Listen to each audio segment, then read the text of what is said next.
Shalom, Bapak Ibu yang dikasihi dan mengasihi Tuhan. Kembali saya menyapa Bapak Ibu di masa kondisi yang sulit sekarang ini,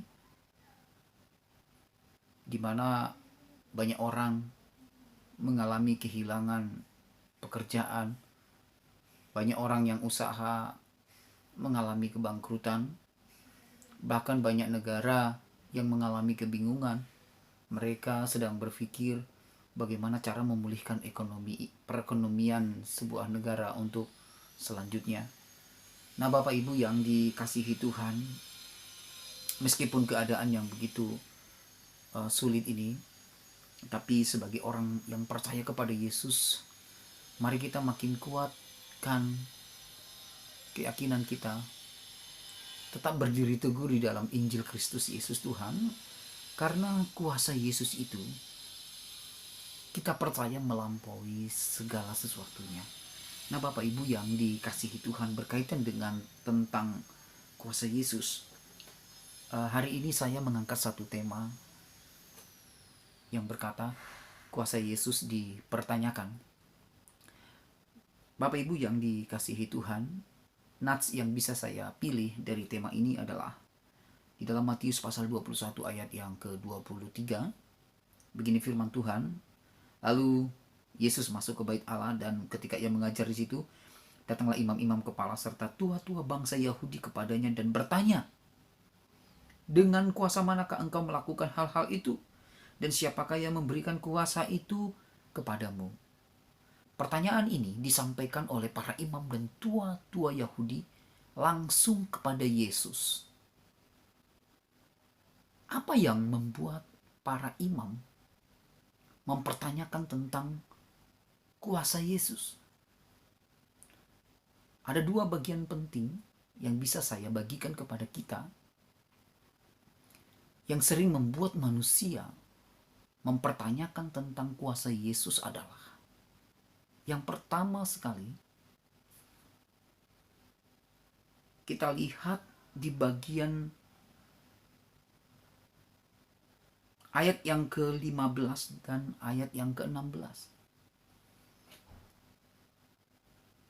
Saya baca, tetapi ketika imam-imam kepala dan ahli-ahli Taurat melihat mujizat-mujizat yang dibuatnya itu dan anak-anak yang berseru dalam bait Allah, Hosana bagi anak Daud, hati mereka sangat jengkel. Artinya para imam sangat jengkel melihat tindakan Yesus yang melakukan mujizat, dan kemudian ada banyak orang memberikan pujian kepadanya. Ayat 16, lalu mereka berkata kepadanya, engkau dengar apa yang dikatakan anak-anak ini? Kata Yesus kepada mereka, aku dengar. Belum pernahkah kamu baca dari mulut bayi-bayi dan anak-anak yang menyusu engkau telah menyediakan puji-pujian? Nah, Bapak Ibu yang dikasihi Tuhan, dari dua bagian ini, ayat 15-16, kita bisa menemukan penyebab mengapa para imam dan tua-tua Yahudi mempertanyakan tentang kuasa Yesus itu sendiri. Saya mau katakan, yang menyebabkan para imam mempertanyakan tentang kuasa Tuhan Yesus ketika itu adalah ketika mereka melihat tindakan Yesus itu tidak sesuai dengan keinginan hati mereka. Ketika para imam melihat bahwa tindakan-tindakan Yesus tidak sesuai dengan keinginan hati mereka. Ini adalah bagian pertama yang mau saya katakan, saudara, yang menyebabkan manusia mempertanyakan tentang kuasa Yesus adalah karena tindakan Yesus tidak sesuai dengan keinginan hati manusia itu sendiri. Nah, Bapak Ibu yang dikasihi Tuhan, apakah tidak sesuai keinginan hati kita? Apa yang terjadi sekarang ini? Kita berdoa untuk virus tetapi tidak kunjung selesai. Apakah jawaban Tuhan ini tidak sesuai dengan keinginan hati kita? Itu sama halnya, saudara yang dikasihi Tuhan, dengan apa yang dialami oleh para imam ketika itu. Karena tindakan-tindakan Yesus sungguh-sungguh tidak menyenangkan hati mereka. Mengapa mereka tidak merasa senang? Mengapa tindakan Yesus tidak menyenangkan hati mereka? Karena memang ketika itu tindakan-tindakan Yesus sangat merugikan para imam. Merugikan dalam hal apa? Ini adalah sesuatu yang butuh penjelasan yang sangat panjang. Para imam merasa dirugikan dari tindakan-tindakan Yesus. Para imam merasa rugi karena Yesus melakukan ini, melakukan itu. Saudara sudah sering mendengar bukan bahwa para imam ini seringkali mengambil keuntungan dari jemaat-jemaat, yaitu orang Israel yang datang ke bait Allah. Padahal mereka itu sendiri sebenarnya sudah diberikan upah tersendiri atas pelayanan yang mereka kerjakan sebagai imam tentunya di dalam bait Allah. Dengan kata lain sebenarnya mereka ini digaji, begitu bisa kita katakan. Tetapi sepertinya para imam ini butuh pendapatan yang besar. Mereka masih butuh keuntungan-keuntungan dari hal-hal yang lain. Dan saya melihatnya termasuklah ini dari keuntungan-keuntungan yang mereka peroleh dari para pedagang-pedagang yang ketika itu berjualan di halaman bait Allah. Bisa jadi mereka sedang juga mendapatkan keuntungan dari para pedagang yang ada di sana. Nah, ketika Yesus memarahi para pedagang itu, para imam ini sangat tidak setuju kalau Yesus mengusir mereka dari halaman bait Allah. Lah, saudara, bagaimana mungkin Yesus tidak mengusir mereka dari halaman bait Allah itu sendiri? Halaman bait Allah itu kegunaannya bukan untuk berjualan, tetapi tempat untuk beribadah juga. Dan halaman itu diperuntukkan bagi orang-orang yang non-Yahudi untuk beribadah, bukan untuk berjualan. Nah, saudara yang dikasih Tuhan, meskipun itu halaman, itu adalah tempat ibadah, wajarlah Yesus memarahi mereka dan berkata, engkau menjadikan rumah Bapakku sebagai sarang penyamun. Penyamunnya siapa? Penyamunnya adalah mereka-mereka yang mengizinkan orang yang berjualan di sana. Siapa mereka? Para imam. Yesus sudah menyebut mereka seperti penyamun tentunya. Nah, Bapak Ibu yang dikasih Tuhan, ini adalah penyebab yang pertama kenapa manusia seringkali mempertanyakan tentang kuasa Yesus. Karena yang terjadi itu karena tindakan-tindakan Yesus itu tidak sesuai dengan keinginan hati mereka. Sama seperti para imam, tindakan Yesus tidak sesuai dengan keinginan hati mereka. Itulah sebabnya mereka melontarkan pertanyaan tentang kuasa Yesus. Bagian pertama inilah bagian pertama Bapak Ibu yang bisa kita renungkan, yang seringkali juga bisa terjadi bagi siapapun. Nah, bagian yang kedua, kenapa kuasa Yesus dipertanyakan ketika itu? Nah, bagian yang kedua, saya mau katakan bahwa kuasa Yesus menjadi dipertanyakan karena ketika manusia tidak lagi bersedia diajak oleh Tuhan. Manusia itu kalau tidak bersedia diajak oleh Tuhan, maka dari dalam dirinya akan ada banyak hal yang muncul, termasuk seperti para imam mempertanyakan tentang kuasa Tuhan. Coba perhatikan Bapak Ibu, di bagian kedua ini saya katakan bahwa manusia mempertanyakan kuasa Tuhan karena manusia itu tidak bersedia diajak oleh Tuhan. Benarkah Yesus sedang mengajak para imam? Mengajak kemana? Mengajak kemana Yesus? Kalau kita perhatikan ayat berikutnya di ayat 24, Yesus mencoba untuk menjawab pertanyaan para imam ketika itu. Namun jawaban Yesus itu justru disampaikan dalam bentuk pertanyaan, adalah sesuatu yang unik. Namun Bapak Ibu yang dikasih Tuhan, dari pertanyaan ini bisa kita mengutip sebuah makna. Kita baca dulu ayat 24. Jawab Yesus kepada mereka, aku juga akan mengajukan satu pertanyaan kepadamu. Dan jika kalau kamu memberi jawabnya kepadaku, aku akan mengatakan juga kepadamu dengan kuasa manakah aku melakukan hal-hal itu. Nah, dari manakah baptisan Yohanes? Dari sorga atau dari manusia? Nah, Bapak Ibu yang dikasih Tuhan, Yesus mengangkat kisah Yohanes Pembaptis.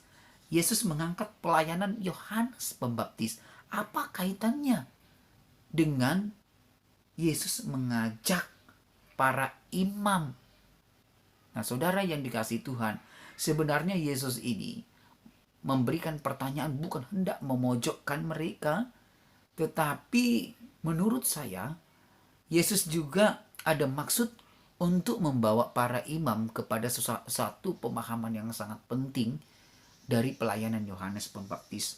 Oke lah, mereka mungkin tidak suka dengan Yesus, tetapi tidak bisa dipungkiri mereka harus mengakui pelayanan Yohanes Pembaptis, karena ketika itu Yohanes Pembaptis ini memang diakui sebagai nabi ketika itu oleh banyak orang. Nah, Bapak Ibu yang dikasih Tuhan, saya mau katakan kenapa manusia mempertanyakan tentang kuasa Yesus. Karena manusia itu tidak bisa lagi, tidak bersedia lagi diajak oleh Tuhan untuk mengalami sesuatu yang baru. Manusia tidak bersedia diajak oleh Tuhan untuk memulai sesuatu yang baru. Sebenarnya para imam sudah diajak oleh Yesus untuk memulai sesuatu yang baru. Mereka harus melihat kepada pelayanan Yohanes Pembaptis.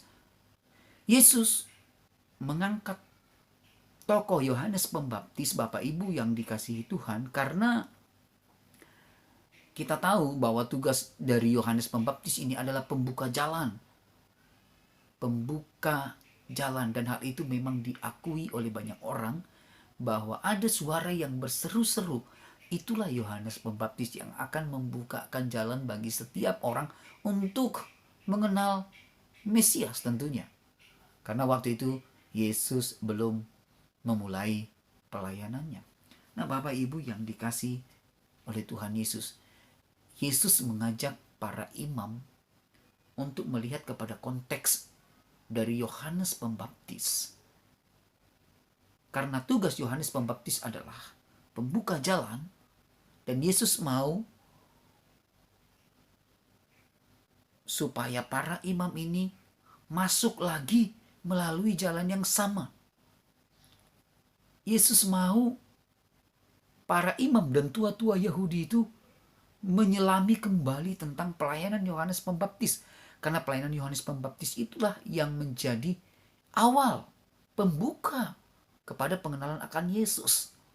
Tapi bersediakah para imam untuk kembali masuk melalui jalan itu? Sepertinya tidak bersedia. Hal itu tidak bersedia, saya katakan di sini, itu kelihatan dari jawaban mereka kepada Yesus. Apa yang mereka katakan?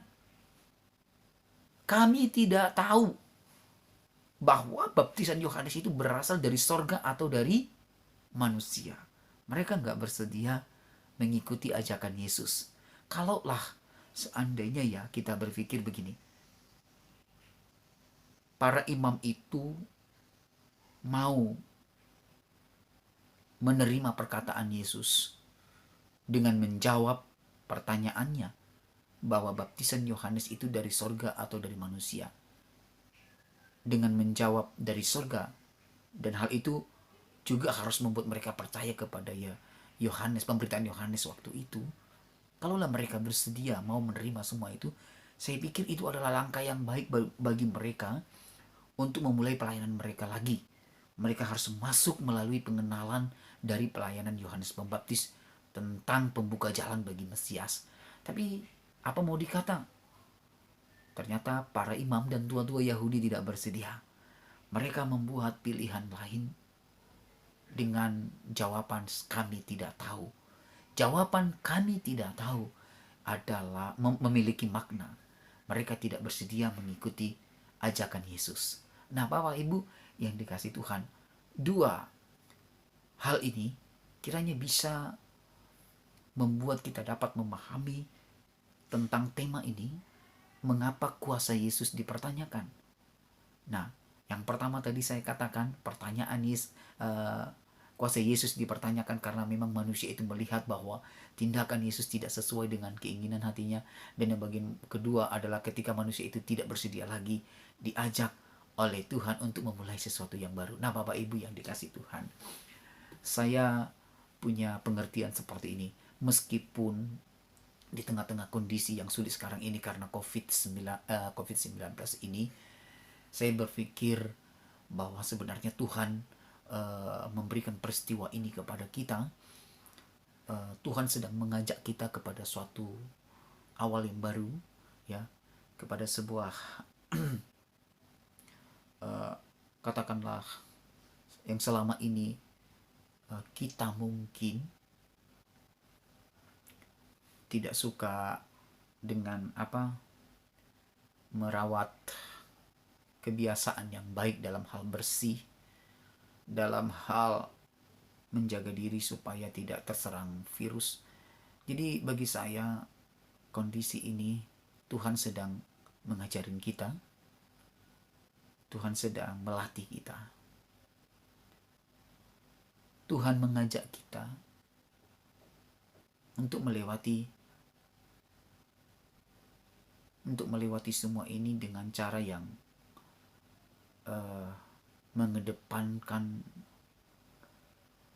belajar mengedepankan kehendak Tuhan dalam seluruh kehidupan kita. Saudara tentu banyak yang saudara alami ketika virus corona ini terjadi. Kita banyak waktu di rumah, kita banyak waktu baca Alkitab, meskipun memang ada banyak orang yang kehilangan pekerjaan. Tetapi mari kita belajar dari peristiwa ini. Sebenarnya Kristus sedang mengajak kita untuk memulai sesuatu yang baru, ya, baik dalam pelayanan kita, dalam prinsip-prinsip kita, di dalam kepedulian kita kepada orang lain. Justru dengan adanya virus corona ini mengajar kita lebih peduli lagi kepada orang-orang yang kekurangan, bukan mengajar kita untuk lebih melihat orang yang ada di bawah yang jauh lebih susah karena banyak orang kehilangan pekerjaan saat ini. Ada banyak orang yang kelaparan, banyak mengalami kebangkrutan. Nah, Bapak Ibu, maknailah peristiwa ini dengan baik dan benar, dan jangan seperti para imam yang selalu mempertanyakan kuasa Tuhan. Nah, Bapak Ibu yang dikasih Tuhan, kiranya firman Tuhan ini bisa meneguhkan kita, bisa menguatkan kita. Kuasa Yesus tidak perlu dipertanyakan, karena kuasanya itu melampaui segala sesuatunya. Dia bisa mengakhiri virus corona, dia bisa mengakhiri apapun. Bahkan kita percaya bahwa kemampuan Yesus itu bukanlah untuk memuaskan hati kita, tetapi dia melakukan segala sesuatunya dengan sebuah tujuan di mana nama Tuhan dimuliakan di dalamnya. Bapak Ibu yang dikasih dan mengasihi Tuhan, mari kita renungkan firman ini dan kita jalani lagi hari-hari kita dengan penuh sukacita, dengan penuh semangat. Dan percayalah, kuasa Yesus itu tidak perlu dipertanyakan karena kuasanya melampaui segala sesuatunya. Tuhan Yesus memberkati kita. Amin.